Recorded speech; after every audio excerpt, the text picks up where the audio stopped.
भाई साहब, आदमी की किस्मत तेज हो ना तो रोहित शर्मा भी विकेट ले लेता है।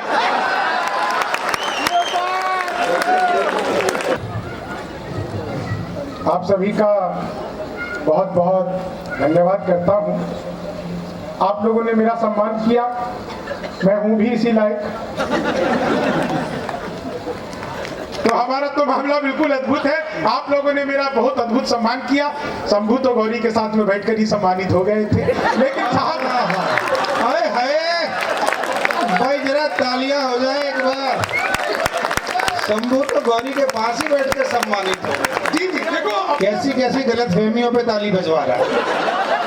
भाई साहब, आदमी की किस्मत तेज हो ना तो रोहित शर्मा भी विकेट ले लेता है।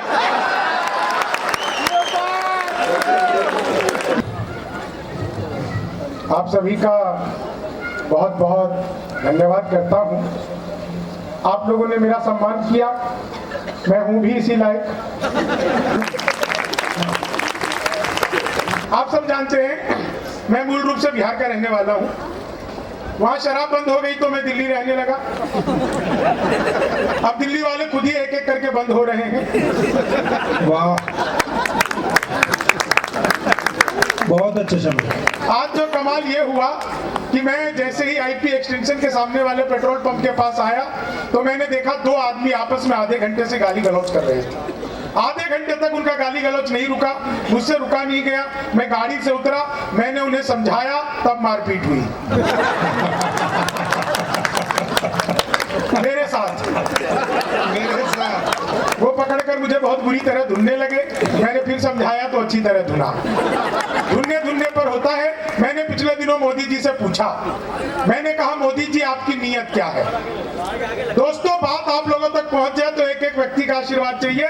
मैंने पूछा मोदी जी आपकी नीयत क्या है। मोदी जी बोले मेरी नीयत पाक साफ है।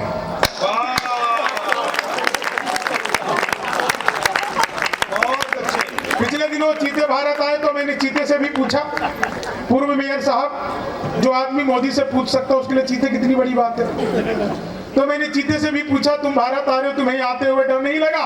बोले नहीं, हम वहीं से बीजेपी ज्वाइन करके आए हैं। तो ये बहुत अच्छा। पिछले दिनों एक आदमी मिला, बोला यार ये मोदी जब से आया है देश 500 साल पीछे चला गया। मैंने कहा योगी को आने दे, त्रेता युग में ले जाए।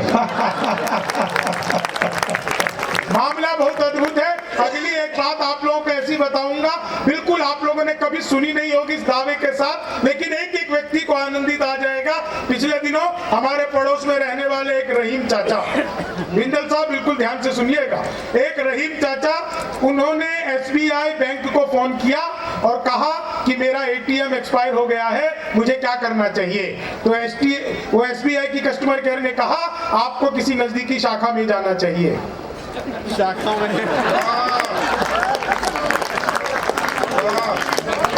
तो रहीम चाचा बोले अच्छा, अब ये बैंक भी आरएसएस वाले चलाने लग गए क्या। तो मामला बिल्कुल अद्भुत है। मैं बाहर चाय पी रहा था, अभी आप लोग इतनी बढ़िया आप लोगों ने व्यवस्था की। चाय पी रहा था, चाय पीते पीते मैंने देखा कि सामने एक कुत्ता आ गया। तो मैंने दुकान वाले से कहा यार जरा एक बिस्किट का पैकेट दे।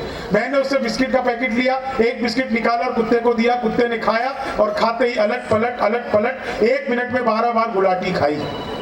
मैं घबरा गया, मैंने तुरंत ही चाय वाले की गिरबान पकड़ ली। मैंने कहा कि तूने क्या दे दिया बिस्कुट में, ये तो शुक्र कर कि मैंने पहले नहीं खाया, अगर मैं खाता तो मैं भी अलट पलट कर रहा होता। तो चाय वाला बोला भाई साहब मुझे मत डांटो, बिस्कुट पतंजलि का है।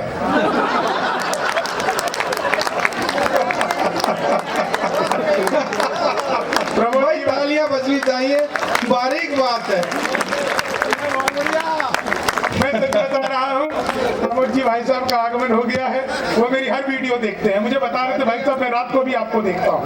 मैंने कहा भाई साहब आपको अपनी किस्मत और आंखें दोनों चेक करवानी चाहिए, रात को मुझे देखना पड़ रहा है आपको, तो ये कोई अच्छी बात नहीं है। मैं सच बता रहा हूँ बिंदल साहब, भाई साहब मैंने अपनी सगी पत्नी से पूछा, सगी से ही पूछनी पड़ती है, बाकी से पूछने की जरूरत नहीं पड़ती। तो मैंने अपनी सगी पत्नी से पूछा, ये चाय वाला आ गया है मंच पर, मैं चाहता हूं ये चाय वाला 24 तक ऐसे ही आता रहे। देखो आप लोग समझदार हो, धन्यवाद। सच बता रहा हूँ, मैंने अपनी सगी पत्नी से पूछा, सरीन साहब आपको मजा आ जाएगा, मैंने अपनी सगी पत्नी से पूछा, मैंने कहा क्या मैं तुम्हारे सपनों में आता हूँ? वो बोली नहीं, मैं हनुमान चालीसा पढ़कर सोती हूँ।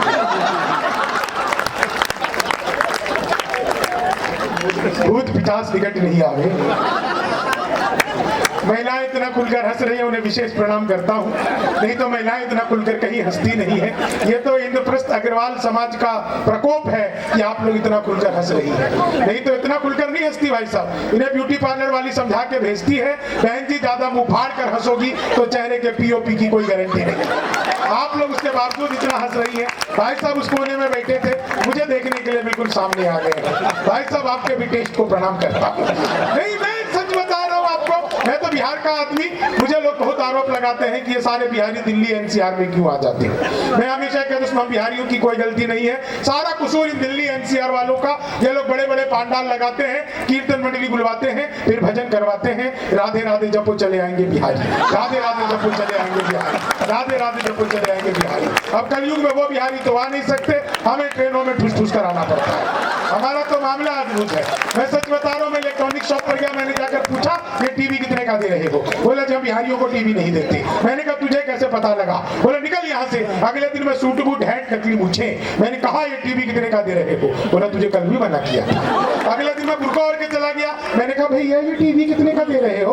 बोला भाई साहब आपको 2 दिन से मना कर रहा हूँ, हम बिहारियों को टीवी नहीं देते। मैंने कहा ठीक है मत दे, लेकिन ये बता तुझे पता कैसे लगता मैं बिहारी हूँ? बोला बेटा जैसे तू टीवी कह रहा है वो माइक्रोवेव है। ये जो माइक्रोवेव को टीवी बताने का कॉन्फिडेंस बिहार लेकर के आया। मैं सच बता रहा हूँ आपको, दुनिया में सबसे ज्यादा ईमानदार नेता हमारे बिहार के आदरणीय लालू प्रसाद यादव। जिस जेल का उद्घाटन किया खुद उसमें बंद रहे, ये होती है उद्घाटन की जिम्मेदारी। आप लोग जिस मस्ती के साथ हंस रहे हैं, मुझसे आज प्रवीण शुक्ल जी ने एक सवाल पूछा, बोले शंभू एक बात बताओ, ये ज्यादातर बिहारी IAS IPS क्यों बनते हैं? मैंने कहा भाई साहब बाकियों में जितना दिमाग होता है उतना हमारा खराब रहता है। तो हमारा तो मामला बिल्कुल अद्भुत है। आप लोगों ने मेरा बहुत अद्भुत सम्मान किया। शंभू तो गौरी के साथ में बैठकर ही सम्मानित हो गए थे, लेकिन साहब हाय हाय भाई जरा तालियां हो जाए एक बार। शंभू तो गौरी के पास ही बैठ के सम्मानित हो।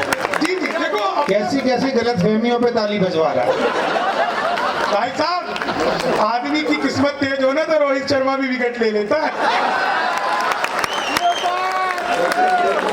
ये मुझे देख करके जिसने सीटी बजाई है उसको विशेष प्रणाम करता हूँ और उसे कहना चाहता हूँ कि मैंने खाली बाल बड़े किए हैं।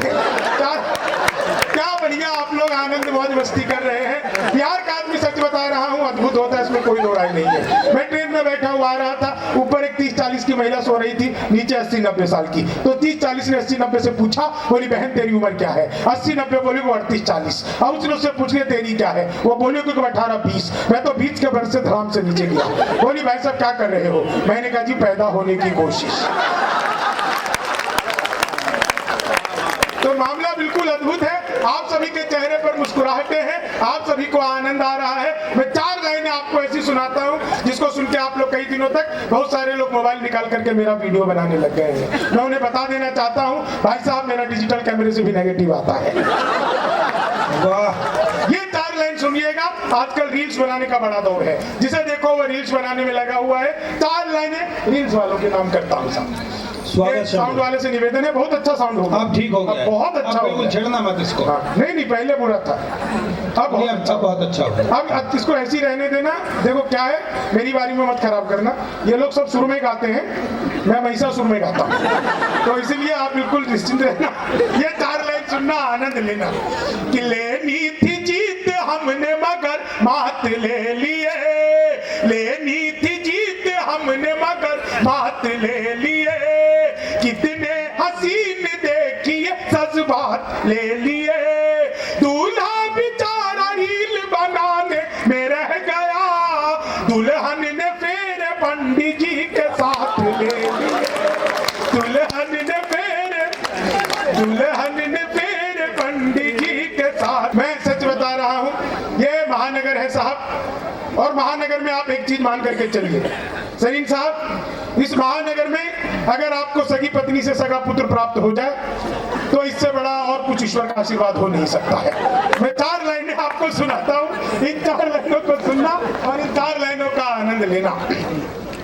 कि वादा जो करो उससे तो इतना न निभाना, वादा जो करो उससे तो इतना न निभाना, पड़ जाए लेने देने ना कोई राज बताना, बेटी बचाओ बेटी पढ़ाओ तो ठीक है, दूल्हे से भी पत्नी को एसडीएम न बनाना, दूल्हे से भी पत्नी को एसडीएम न बनाना। और 4 लाइनें जिसे मैं पूरी दुनिया में गाता हूँ और सबसे ज्यादा प्यार मिलता है। आदरणीय प्रवीण शुक्ल जी ने बताया कि मैं अमेरिका में धोती पहनकर घूम रहा था। बिल्कुल सच बात है दोस्तों, कार्यक्रम ही नहीं, मैं टाइम स्क्वायर पर भी घूमने गया तो मैं धोती पहन करके गया। एक अंग्रेज आ गया, उसने पीछे से मुझे पकड़ लिया, बोला व्हाट इज दिस, मैंने कहा धोती, बोला व्हाट धोती, मैंने कहा फुली एयर कंडीशनर। धोती का अपना मामला है साहब, लेकिन ये 4 लाइनें आप लोग सुनना, आपको मजा आ जाएगा साहब। कि तुम तोड़ो वादा और हम निभाते रहेंगे, तुम तोड़ो वादा और हम निभाते रहेंगे, नाराजगी ऐसे भी हम जताते रहेंगे, जब तक नहीं आते हैं 15 लाख खाते में, तब तक तुम्हें मोदी जी हम जिताते रहेंगे, तब तक तुम्हें मोदी जी हम जिताते रहेंगे। मैं राहुल गांधी जी के विषय में कुछ नहीं कहता, क्योंकि उत्तर प्रदेश का जब चुनाव चल रहा था तो चुनाव के बीच में कांग्रेसियों ने प्रियंका गांधी को लॉन्च किया और कहा प्रियंका हमारा तुरुफ का इक्का है। तो मैंने पूछा अब तक क्यों जोकर से खेल रहे थे। ख्वाबों में तेरे रंग कोई पिंक नहीं है और पास तेरे अपनी कोई थिंक नहीं है, और पास तेरे अपनी कोई थिंक नहीं है। राहुल को लगी ठंड तो मोदी ने ये कहा, आधार से रजाई तेरी लिंक नहीं है, आधार से रजाई तेरी लिंक नहीं है। आप सबका बहुत बहुत आभार। जय हिंद, धन्यवाद।